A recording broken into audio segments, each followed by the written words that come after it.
સોમનાથ કેમ છો બધા મજામાં? તો માતાજી બધા આવીને મજામાં રાખે. તો આજનો બ્લોગ આપણે શરૂ કરીએ. તો અત્યારની નવરાઈ મળી તો એમ કે હાલ થોડોક વિડીયો ઉતારી લો. તો જો આજ તો જીવાએ હુવા જ નથી દીધા. જીવા અઢી વાગ્યાને સૂતી ગઈ પૂરતી ને માહિરભાઈ ઉઠીને એને કવરાવે, કેમ કે માહિરભાઈ છે એ ઘડીકમાં જીવાને હુવા દે ને એ સૂતી હોય ત્યાં રીવા ઉઠે ને રીવા ઉઠે તો જીવા ઉઠે. એટલે અમારે વારા ફરતી વારો. હવે હમણાં તો બપોરે કોઈને હુવા જ દેતા નથી એ કંઈ. આગળ જો રીવાબેન તો સૂઈ ગયા. અમારે રીવાબેન બધીને ઉઠાડી ને બેન તો સૂઈ ગયા મમ કરીને. અત્યારે રીવાબેન આરામમાં છે ને અમારા જીવાબેન તો પપ્પા લઈને ગયા બહાર તે દુકાનમાં છે ને બિંદિયા છે તે કપડાં બધા હકેલે ને અમારા બકાલું બધી સંબંધી છે તે ત્યાંથી બધું આવ્યું. તે જો ગાજર ને ટમેટા ને બધું મોગરી ને કોબી ને આ દેશી ટમેટાનું શાક મસ્ત થાય. કાકડી ને લસણ ને ફુલાવર ને એવું બધું આવ્યું. તો મમ્મી કહે કે થોડીક પાઉંભાજી બનાવી નાખો. તો આપણે પાઉંભાજી બનાવવાની છે તો થોડુંક પાઉંભાજી કરી નાખીએ. ને તમારે તો પાઉંભાજી ખવાય નહીં તો તમારે શું ખાવું?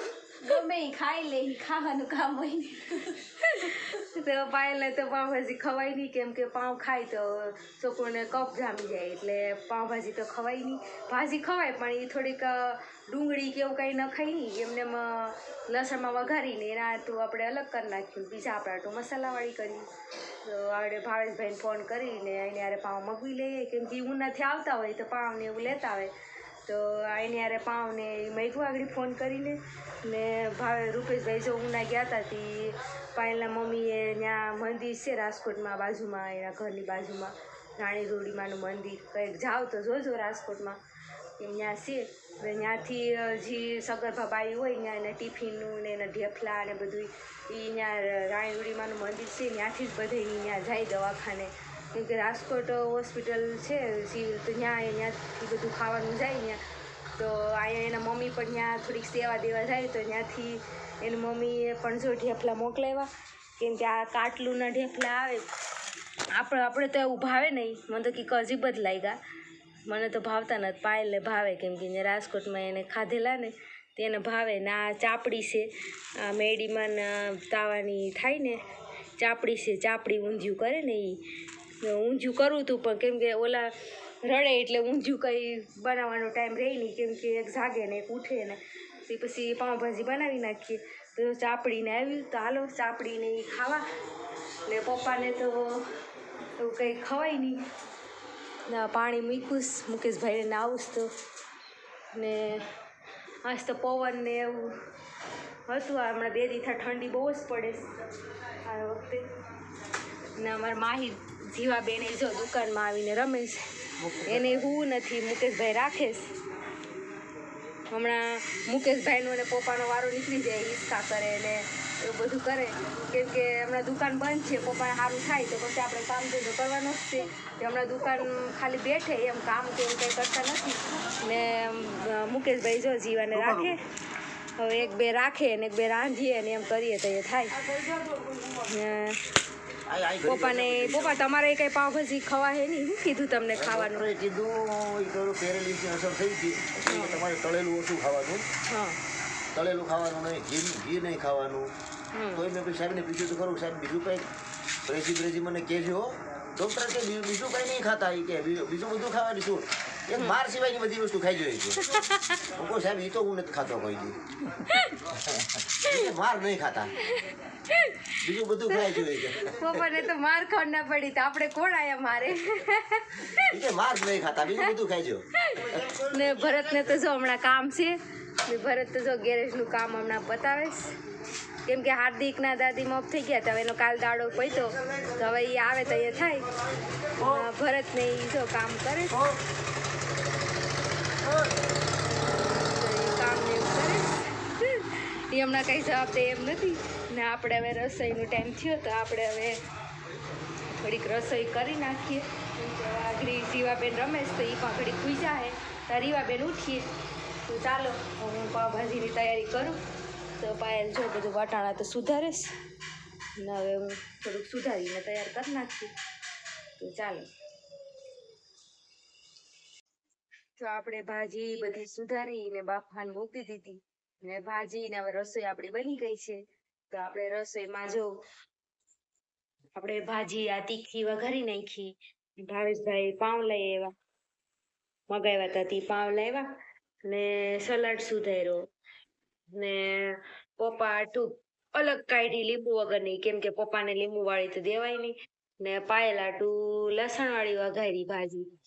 એટલે એક ભાજી બનાવી એમાં 3-4 વાર બધી વસ્તુ કાઢવી પડે અલગ અલગ, કેમ કે પાયલને લીંબુ વાળી ન ખવાય ને પપ્પાને લીંબુ વાળી ખાવાની ના પાડી. તો એક ભાજી બનાવી એમાં 2 જાતનું કાઢ્યું થાય થયું. ભાજી બની ગઈ ને ડુંગળી, આપણે લીલી ડુંગળી ને સલાડ ને છાશ ને એના ભેગું ખાવાનું છે. ને હવે આપણે જીવાબેન ભૂતાશ, મારી જીવાય ભૂતીશ.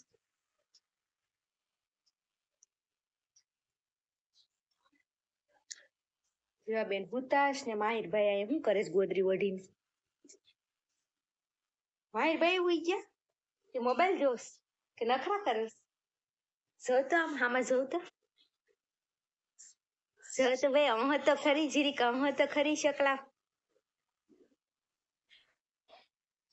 ઈ ગોદરું ઓઢી ને પછી મોબાઈલ જોઈ કા. ને ભાવેશભાઈ આવી ગયા. ભાવેશભાઈ થાકી જાય ત્યાંથી સુધી ગાડી હાંકીને આવે છે, એ ઘડીક આરામ કરે. ને અમારે રસોઈ થઈ ગઈ ને અમારે જો જીવાબેન હુઈ ગયા તો અમારા રીવાબેન ઉઠી ગયા. મમ્મી એને રાખે છે. હા, રીવુબેન ઉઠી ગયા, શિવુબેન હુતા અમારે. ને આગળ આરતીનો સમય થાય એટલે આગળ 2 બેન ઉઠીએ. એક બેન ઉઠ્યા ને એક બેન આગળ ઉઠીએ તો આપણે રસોઈ બની ગઈ. ને આડી પછી ઉઠીએ પછી દવા ને એવું પાઈ દેવું. ને માહિરભાઈ ને તો હવે ખીચડી ખાય તો કઈ પાવભાજી ખાઈ, એને બધું તીખું લાગે. બબલું આપો તો ખાઈ લે. તો ચાલો વાડી જીવુભાઈ ની વાટ જોઈ આવી. પપ્પા ને હાલવાનું કીધું તી, જો હાલવા ગયા તા પપ્પા. તો આગળ હાલીને આવ્યા. કેમ રહ્યું પપ્પા હાલીને આવ્યા? તો હાલવામાં સારું. પપ્પા નસો કેમ મગજમાં સડી ગયો? નશા પીને હારે જતા એવું લાગે. હેઠા ઊંચું લાગે હાલવામાં. વ્યવસ્થિત નો હવે દવા જેમ જેમ ઓલી થાય એમ મગજમાં નશો રહે. દવા જેમ જેમ અસર થાય એમ પછી હાવ થતું જાય ધીમે ધીમે. ને અમારા દુકાનમાં તો અમારા વિધુબેન આવ્યા છે આજ બબલું લઈને. કા વિધુબેન, હું ખાઈશ? તું કઈક અલગ ભાઈ તું બબલું લઈ આવી. કેટલામાં ભણે? પેલું જ ભણે. હવે મારા માહિરભાઈ આવી જાય હો, મોટી નિશાળ લેતી જાય હવે માહિર ને.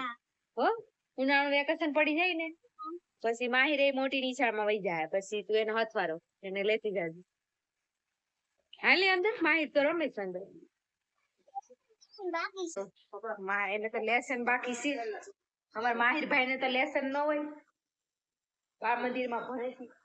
મોટી નિશાળે જાય પછી ખબર પડીએ.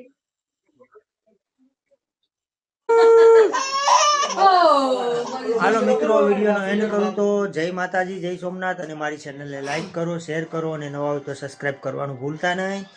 ચાલો તો બાય બાય.